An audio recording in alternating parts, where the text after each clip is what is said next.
दोस्तों, आज की सीख की कहानी में आपका स्वागत है।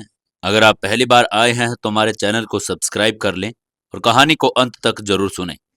चलिए शुरू करते हैं कहानी। भौरी को गांव आए करीब 1 साल होने को आ रहा है। अब 1 साल में कितना कुछ बदल गया है कि उसे समझ नहीं आता कि धन्यवाद किसका करे, अपनी किस्मत का या रशियन बहू का, जिसके आने से अड़ोस पड़ोस के सभी लोगों ने उसकी रशियन बहू को देखकर कहा था कि भंवरी बेचारी की तो किस्मत ही खराब है। पहले पति कैंसर से मरे गई और काफी इलाज कराने के बाद भी नहीं बचे। अब बेटा पढ़ लिख कर अपनी पसंद के रशियन लड़के से शादी करके घर ले आया है, जिसका नाम निमार है। ये विदेशी बहू इस सीधी सादी सरल के स्वभाव की भंवरी का क्या सम्मान करेगी। अपने देश की होती तो कम से कम गलत व्यवहार करके अलग रहने को मजबूर कर देती, लेकिन इसकी तो न खान पान हमारे जैसा है और न ही पहनावा। ये कैसे रह पाएगी भंवरी के संग? और तो और बोलचाल भी तो अलग है। लेकिन उसी रशियन बहू का जिसका भारतीय नाम भंवरी ने नीता रख दिया था, भंवरी के साथ ऐसे घुल मिल गई है जैसे दूध में चीनी। और तो और भंवरी को नीता ने कामकाजी महिला बना दिया है। किस्सा कुछ लंबा है, लेकिन पाठकों की जिज्ञासा के अनुसार उसे पूरा बताना ही बहुत जरूरी है। 4 साल पहले भंवरी का बेटा दीपन जब मास्को पढ़ने के लिए गया था, तो भंवरी को अपने खेत बेचकर उसकी पढ़ाई के लिए पैसे जुटाए थे, और इस आस में कि पढ़ लिख कर जब लौटेगा और कोई अच्छी सी नौकरी करेगा तो ये खेत जमीन तो दोबारा से खरीद लेंगे। वैसे भी दीपन के अलावा अब उसका और था ही कौन। हालांकि खेत बेचने पर नाते रिश्तेदारों ने बहुत समझाया कि तू क्यों अपने पांव पर खुद कुल्हाड़ी मार रही है। दीपन के विदेश से वापस आने की उम्मीद मत करना। वहां जाकर अधिकांश बच्चे अपनी माँ को भूल जाते हैं और वापस आना तो दूर वहीं सेटल हो जाते हैं। लेकिन भंवरी को अपनी परवरिश व दिए हुए संस्कारों पर पूरा भरोसा था कि मेरा दीपन वापस जरूर लौटेगा। लेकिन उसको यह नहीं पता था कि वो विदेशी बहू को भी ऐसे साथ में लेकर आ जाएगा। नेता ने जान पहचान दीपन के मास्को में ही हो जाने के बाद हो गई थी। नेता वहां भारतीय मसालों की दुकान चलाती थी। दीपन वहां पर अक्सर अपने लिए मसाले लेने जाया करता था। नेता को रशियन भाषा के अलावा टूटी फूटी हिंदी भी आती थी। एक दिन जब दीपन किसी विशेष मसाले को लेने गया तो नेता ने पूछा, क्या आप इंडियन हो? क्योंकि वे लोग ही अपने खाने में इस तरह के मसाले का प्रयोग करते हैं। दीपन के हाँ करने पर वो खुश हो गई और दीपन ने पूछा, तुमने ये सब कैसे जाना? वो क्या है कि कई पीढ़ियों पहले मेरे दादाजी मसालों का बिजनेस करने इंडिया से यहाँ आए थे। दादाजी तो अब नहीं हैं और मैं अपनी दादी के साथ यहाँ रहती हूँ। और फिर मेरे पिता ने यह बिजनेस संभाला, लेकिन कुछ दिनों पहले मेरे माँ बाप की एक दुर्घटना में डेथ हो गई। बस तभी से मैं इस दुकान पर बैठने लगी। मैं व मेरी दादी अब साथ में रहते हैं और दादी के हाथ में क्रोशिया का व बुनाई का बहुत हुनर है। दादी ने मुझे ये सब सिखा दिया है। खाली समय में मैं भी सब कुछ बनाती रहती हूँ। वो बोलती ही जा रही थी और दीपन उसकी आंखों में देखे जा रहा था। उसने फिर आगे कहा, मुझे इंडिया जाने का बहुत मन करता है। वहां के रीति रिवाज जिनके बारे में मैंने अपने माँ बाप से सुना है बहुत अच्छे लगते हैं।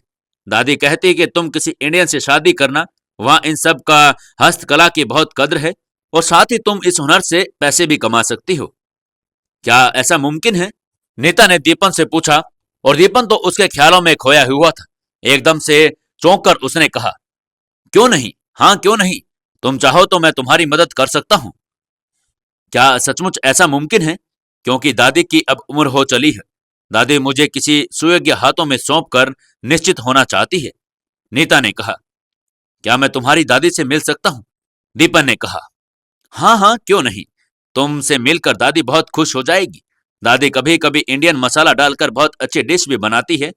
कल संडे है, मेरी दुकान बंद रहती है। यदि आप भी फ्री हो तो मैं आपको दादी से मिला सकती हूँ। नेता ने कहा। इसके बाद दीपन अपने मसाले लेकर वहां से चला गया और नेता जब घर आई तो उसे दीपन के बारे में ही सोचती रही। दरअसल वो दीपन को चाहने लगी थी, लेकिन आगे बढ़कर कुछ कहने की हिम्मत नहीं जुटा पा रही थी। यही हाल कुछ दीपन का भी था। उसे भी नीता बहुत अच्छी तो लग रही थी, लेकिन मां की राय जाने बिना वो आगे कोई निर्णय नहीं लेना चाहता था।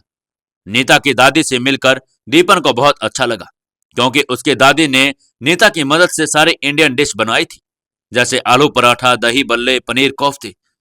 दीपन ने काफी अरसे के बाद इतना स्वादिष्ट खाना खाया था। साथ ही दादी से हिंदी में बात कर अपनापन महसूस कर रहा था। दीपन ने फोन करके माँ को नीता और उसकी दादी के बारे में बताया। साथ ही वो ये नहीं बताना भूला कि वो नीता को पसंद करने लगा है और उससे शादी करना चाहता है। दीपन की माँ ने नीता के घर परिवार के बारे में जानकारी ली तो पता लगा कि काफी सालों पहले हमारे गांव के कुछ लोग व्यापार करने मास्को गए थे। कहीं ये वही परिवार तो नहीं है? दीपन ने माँ से कहा। नीता की दादी से बात करके बताता हूँ। बातचीत करने पर पता लगा कि दीपन के पेरेंट्स व नीता के दादा दादी किसी समय में पड़ोसी हुआ करते थे। फिर दीपन की माँ ने नीता से शादी करने की खुशी खुशी इजाजत दे दी। उन्होंने कहा, हाँ, शादी यहाँ इंडिया में ही होगी, अतः तुम नीता व उसकी दादी को लेकर इंडिया आ जाओ। मैं तब तक पंडित जी से शादी की तारीख तय करती हूँ और शादी की शेष तैयारियां भी करवा देती हूँ। दीपन, नीता और उसकी दादी इंडिया आकर बहुत खुश थे।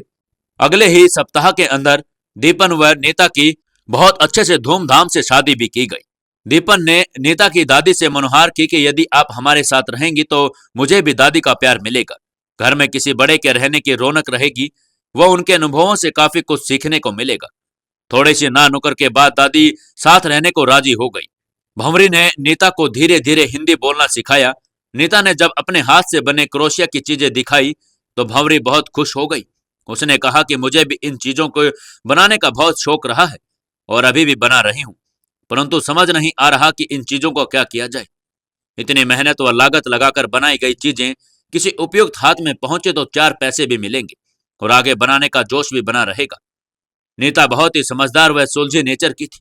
उसने कहा कि अब आप अकेली नहीं हैं, हम दोनों मिलकर 11 हैं, तो क्यों न एक बुटीक खोलें जहां पर इन चीजों की सेल के लिए रखें। बुटीक का नाम रहेगा भंवरी हस्तकला बुटीक। अरे वाह बहू, तुमने तो इतनी जल्दी इतना सब कुछ सोच लिया, परंतु मुझे तो सिर्फ बनाना आता है। इस पर नीता ने कहा, आप बनाइए माँ जी, सेल करने का काम मैं अपने आप सौंप लूंगी। वह भी बनाई और क्रोशिया में एक से एक सुंदर डिजाइन बना लेती है। मुझे ये सब दादी ने ही तो सिखाया है। दीपन ने बातचीत करके कुछ ही दिनों में एक बुटीक खुला लिया। दोनों सास बहू के तालमेल से खूब अच्छा चलने लगा। भंवरी जी आज मन में सोचकर बहुत खुश हो रही थी कि क्यों न करूं अपनी किस्मत पर नाज, वह विदेशी बहू पर नाज, जिसने अपनी सूझबूझ से मुझ जैसी घरेलू महिला को कामकाजी का दर्जा दिला दिया।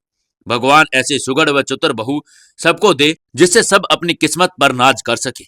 तो दोस्तों, आपने देखा कि कैसे एक विदेशी होते हुए भी एक लड़की ने अपने सास के दिल में अपनी माँ की जगह बना ली थी। प्यार बहुत बड़ी चीज है दोस्तों, आप प्यार से कुछ भी कर सकते हैं। तो दोस्तों, आपको यह कहानी कैसी लगी?